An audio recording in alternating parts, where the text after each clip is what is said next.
If your ASUS ROG Strix G15 won't display anything after powering on, this guide walks through proven recovery methods. Learn how to repair boot problems, restore Windows, and get your laptop working again. A lot of errors pertain to this problem, and we're going to go ahead and jump into what should hopefully be a pretty straightforward process, guys. And we're going to go ahead and jump right into it. So first thing I'd recommend doing would be to actually go ahead and boot to the troubleshooting utility on Windows 11. So if you do a hard power off 3 times in a row, Windows should automatically attempt to launch the startup prepare utility. And if it doesn't find anything, it will give you the option to select advanced settings, in which case it will take you to a screen that looks like this. Now, if it does not take you to a screen that looks like this, or you're unable to get to that, you can also download the Windows 10 Media Creation Utility, or Windows 11. They probably will make a creation utility for Windows 11 at some point. And it doesn't really matter, you can actually run the Windows 10 utility on Windows 11 as far as I'm aware. And you should be able to run the troubleshooting utilities built in within it. So you just would go ahead and download it to an ISO file and then burn it to a DVD or USB. It'd have to be about 4 gigabytes or more. It couldn't be a small USB flash drive, and it couldn't be a CD. It'd have to be a DVD. And then you boot your computer from it.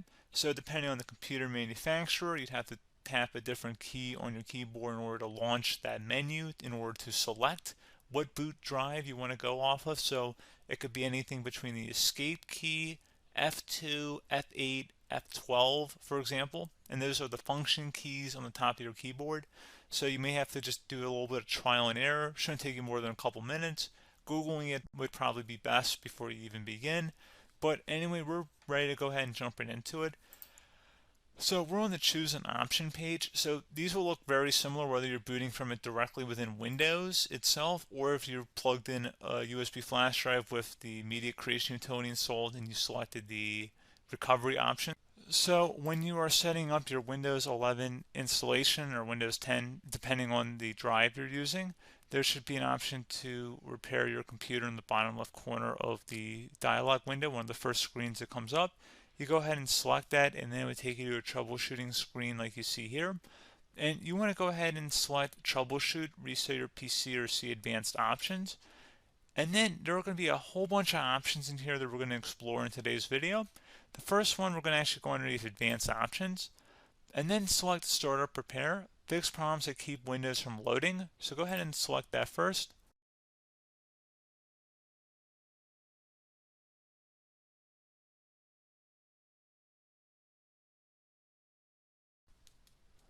Okay, so you can see it could now repair our PC. That was our first option we could try. Something else, if we go back into advanced options here and then select troubleshoot, we're going to go underneath advanced options again. You can go ahead and actually access safe mode by selecting startup settings. And then if you select the restart button, you have the option on the screen select safe mode with networking, which will give you a key on the screen. It'll tell you which key to press to enter that. I believe it's the F7 key. It'll do that for you. I'm not going to go over that in today's tutorial because I don't really want to go into safe mode, but you're more than welcome to attempt that by going into here and then selecting restart. Again, it'll launch another screen. It'll say what key do you want to press, and it'll give you like 7 or 8 different options, and you want to select safe mode with networking. There's also an option for a command prompt too, but that's going to be something we're going to cover later in this video, and we don't even have to go through that in order to access it. So that's why I'm not going to really push for that, because unless you know exactly what's causing the problem, you probably don't need to go into safe mode. Unless you're trying to recover files, in which case then you definitely can go into safe mode, but we're trying to actually recover our computer here. So I hope that makes sense.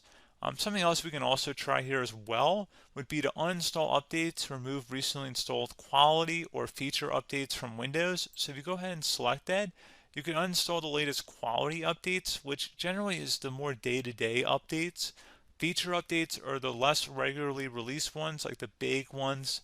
I would equate it to service packs in like Windows 7 and Windows Vista and Windows XP. So larger updates that occur once or twice a year at most. And the quality updates are more just a regular update. So probably obviously depend, it'll take longer if you're going to try and uninstall the latest feature update versus quality update. And maybe you don't need to go back that far. So just giving you guys a couple of pointers with that. Something else you can also look at here, and we're going to jump into the command prompt in a little bit, But you can select System Restore, which will use a restore point recorded on your PC to restore Windows. And this is something I would highly recommend here, guys. So select Next. Assuming you have a restore point saved on your computer, you go ahead and select the most recently created one, and you'll select Next, and then you'll select the drive. You shouldn't actually have to select the drive. You can scan for affected programs, but we're going to keep it all default here, and then we're going to select Finish. So once started, System Restore cannot be interrupted. Do you want to continue?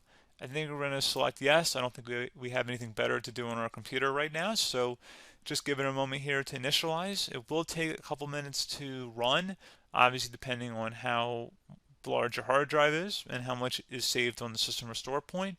So just give it a couple minutes here.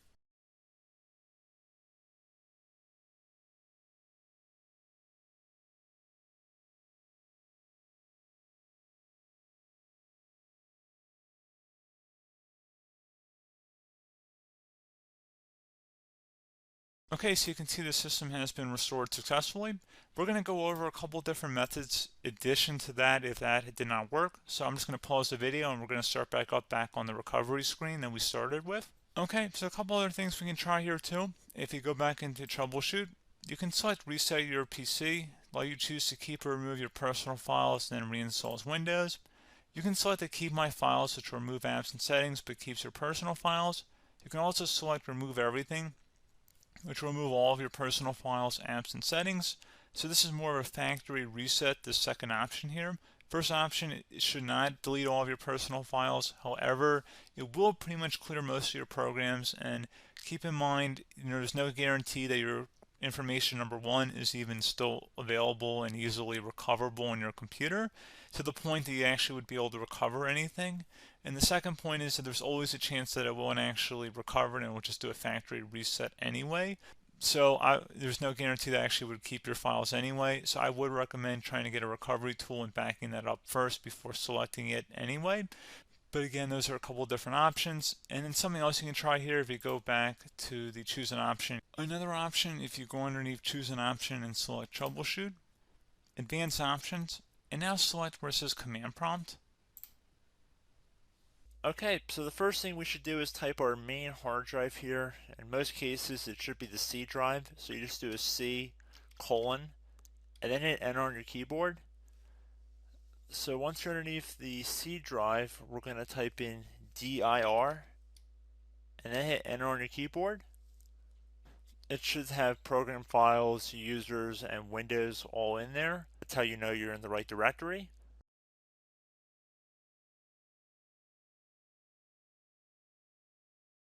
In some cases, it might be the D drive as well, so just keep that in mind.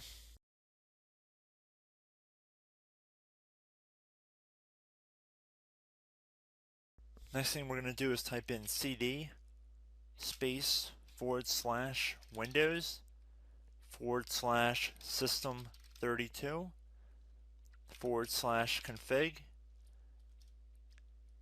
and then you're going to hit enter on your keyboard.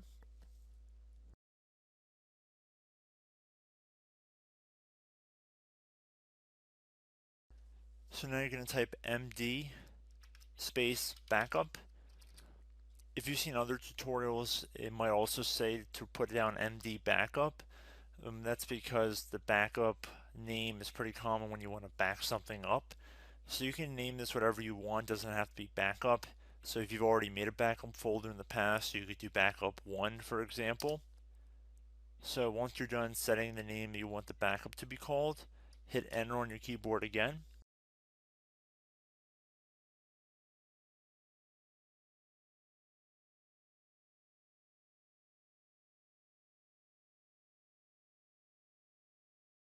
At this point you want to type copy, C-O-P-Y, space, then you want to do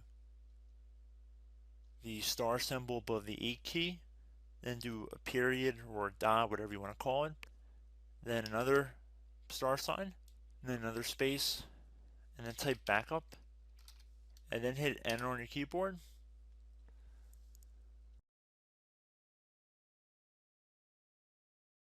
Now you want to type cd reg back, REG BACK, and then hit enter on your keyboard.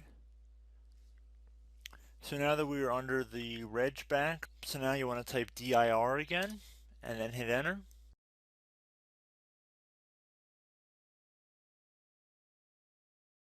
So now at this point we're going to type copy again. So copy, space, star sign,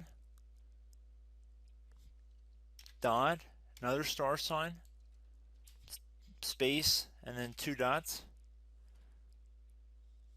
So we're going to type copy, space, star sign, dot, sign, star sign, dot, dot, and then hit enter on your keyboard again. So for overwrite, you want to overwrite all. So type A on your keyboard, so capital A, and then hit enter on your keyboard.